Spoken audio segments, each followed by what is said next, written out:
Hello दोस्तों, स्वागत है आपका मेरे यूट्यूब चैनल परीक्षा प्लान में। तो कैसे हैं आप लोग? आई होप अच्छे होंगे। तो सीटेट एग्ज़ाम में 3 दिन का समय शेष है।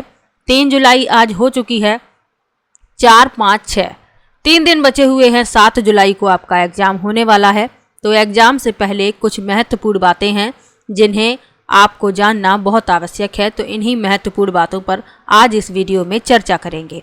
वीडियो देखने के बाद यदि आपको अच्छा लगे तो वीडियो को लाइक और शेयर कीजिएगा, और यदि आप चैनल पर नए हैं तो चैनल को सब्सक्राइब कर लीजिए। तो ये बातें आप लोगों को जानना बहुत आवश्यक है और ये आपको परीक्षा में पास भी करा सकती हैं। तो चलिए इन्हीं बातों पर आज चर्चा करें। सबसे पहले तो आप लोग एग्ज़ाम देने जाएं तो एग्ज़ाम सेंटर के बाहर कुछ आपको बुद्धिमान लोग मिलेंगे जो एग्ज़ाम सेंटर के अंदर जाने तक पढ़ेंगे। कोई मोबाइल से पढ़ रहा होगा, कोई नोट्स अपने लिए होगा, उनसे पढ़ रहा होगा। तो आप लोग उन सभी लोगों से दूर रहिए। ये लोग कंफ्यूज करते हैं, खुद तो उसी समय तक पढ़ेंगे और दूसरे लोगों को भी कंफ्यूज करते हैं। कुछ तो क्वेश्चन ही पूछने लगते हैं कि इस वाले क्वेश्चन का क्या उत्तर होगा, या ये वाला प्रश्न बहुत महत्वपूर्ण है। तो ऐसे सभी लोगों से दूर रहिए। आपने जो भी पढ़ा है, जिस तरीके से पढ़ा है, बिल्कुल सही पढ़ा है।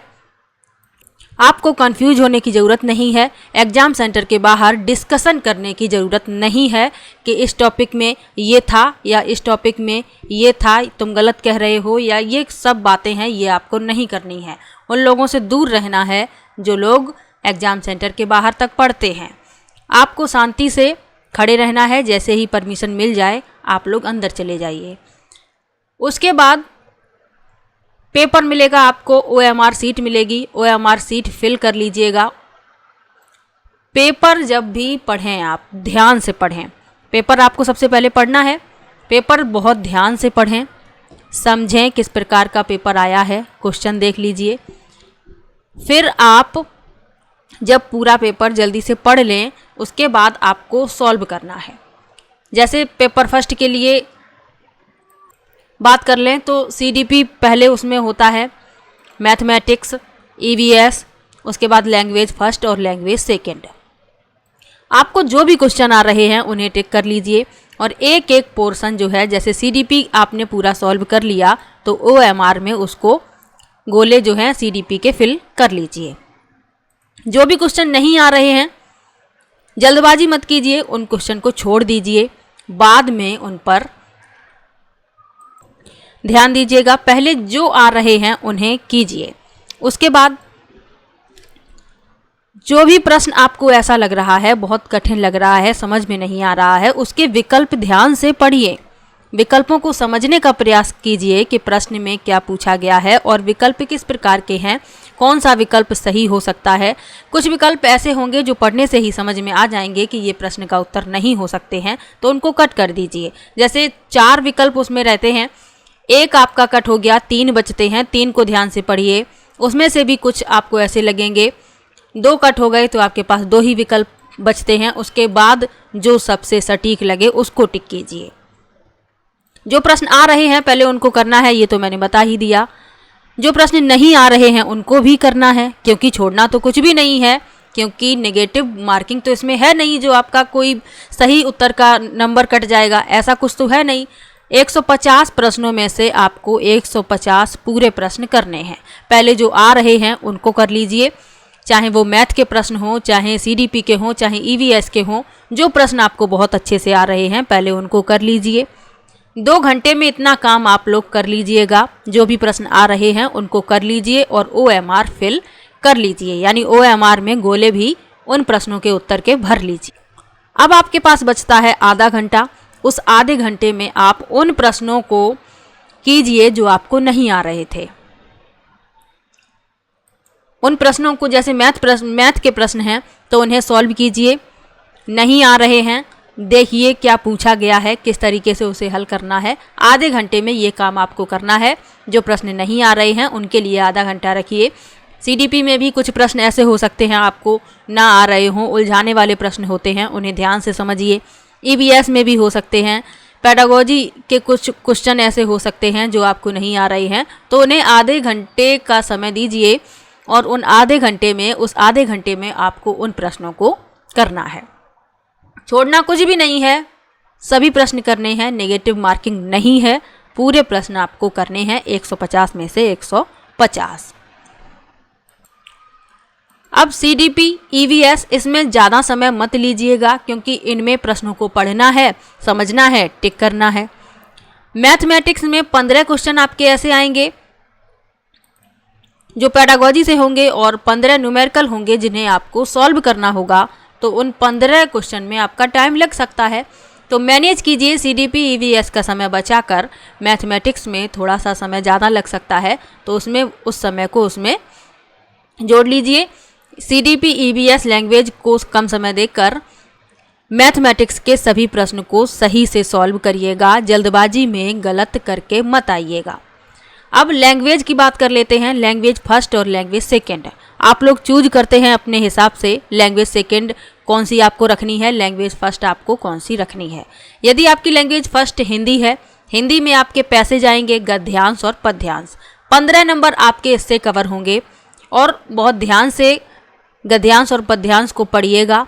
प्रश्न में क्या पूछा गया है उसका उत्तर गद्यांश में ढूंढिए और टिक कीजिए। मैंने गद्यांश और पद्यांश को सॉल्व करवाया है, सॉल्व करने का तरीका भी बताया है। पहले आपको प्रश्न पढ़ना है, प्रश्न पढ़ने के बाद गद्यांश आप पढ़ेंगे तो उत्तर आसानी से ढूंढ लेंगे। ऐसे ही आपको इंग्लिश में करना है, पहले क्वेश्चन पढ़ लीजिए पैसेज में, फिर उसका उत्तर ढूंढिए, तो इसमें आसानी रहेगी, आपकी समय भी बचेगा। हिंदी पेडागोजी, इंग्लिश पेडागोजी के जो भी क्वेश्चन हैं ध्यान से पढ़िए, विकल्प समझिए क्या पूछा गया है, और नहीं वाले जो प्रश्न हैं, प्रश्न पूछा जाता है कि इनमें से कौन सा उपयुक्त नहीं है, किसी के बारे में पूछ लिया जाता है, तो नहीं को ध्यान रखिएगा, क्योंकि नहीं के चक्कर में प्रश्न गलत हो जाता है। समझ लीजिए कि नहीं यानी जो गलत है वह बताना है और उसी को टिक कीजिए।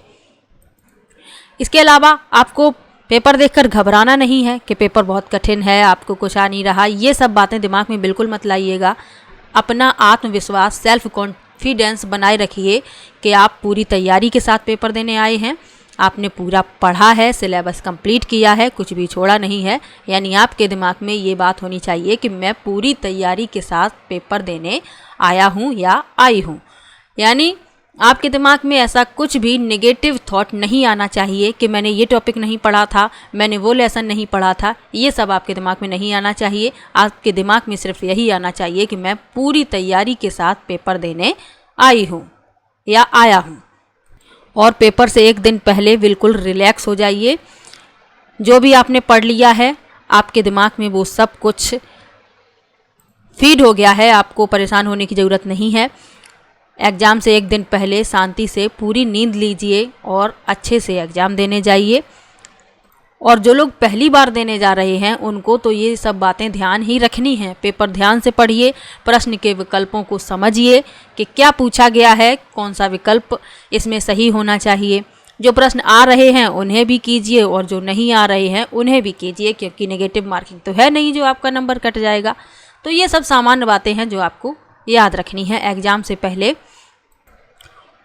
और जो लोग पेपर सेकंड देने जा रहे हैं उसमें आपका जो SST आता है उसका बहुत बड़ा रोल है। साइंस और मैथ्स तो 30-30 नंबर का आता है, SST पूरा 60 नंबर का इकट्ठा आता है।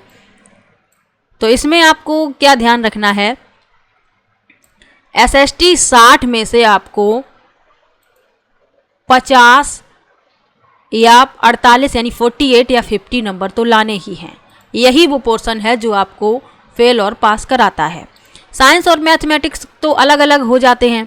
तो साइंस वाले जो हैं, साइंस के 30 क्वेश्चन, उसमें 15 पेडागोजी के आ जाते हैं और 15 जो है NCERT बेस्ड क्वेश्चन आ जाते हैं। इसी प्रकार से मैथमेटिक्स में होता है। लेकिन SST में हिस्ट्री, जियोग्राफी, पॉलिटी और पेडागोजी भी साथ में है, तो इतना सब कुछ एक साथ आता है। तो जो SST जिनका सब्जेक्ट रहने वाला है उन्हें बहुत ध्यान देने की आवश्यकता है। SST वाले पोर्शन को बहुत ध्यान से सॉल्व कीजिएगा। और लैंग्वेज फर्स्ट, लैंग्वेज सेकंड, ये तो वैसे ही आती हैं जैसे पेपर फर्स्ट में जो तरीका है, पैसेज आता है, 15 नंबर पैसेज से आते हैं, गद्यांश और पद्यांश से पूछ लिए जाते हैं। और 15 नंबर आपके पेडागोजी से पूछे जाते हैं। और जो ग्रामर के क्वेश्चन आएंगे व्याकरण के, वो भी गद्यांश और पद्यांश से ही पूछे जाते हैं, उनमें ही 1-2 प्रश्न व्याकरण से ले लिए जाते हैं। तो ये वाला जो पोर्शन है पेपर सेकंड में, ये सबसे ज़्यादा महत्वपूर्ण है और इसी पे अधिक ध्यान देने की आवश्यकता है। तो इस पोर्शन को ज़्यादा समय दीजिएगा इन सब की अपेक्षा। सीडीपी आपको जल्दी से सॉल्व कर लेना है, जो क्वेश्चन नहीं आ रहे हैं उनको छोड़ दीजिए। जो आधे घंटे का समय है उसमें उन प्रश्नों को आपको देखना है जो नहीं आ रहे हैं। और लैंग्वेज फर्स्ट और लैंग्वेज सेकंड इन सब के बारे में बता ही दिया है। तो ये कुछ सामान्य बातें थी जो आपको एग्ज़ाम से पहले जानना बहुत ज़रूरी था। इसके अलावा आपको एग्ज़ाम से संबंधित कोई भी डाउट हो तो आप लोग कमेंट बॉक्स में पूछ सकते हैं। कुछ भी परेशानी हो आपको किसी भी सब्जेक्ट में तो आप लोग अवश्य कमेंट कीजिएगा। और वीडियो अच्छा लगा हो तो वीडियो को लाइक और शेयर कीजिएगा।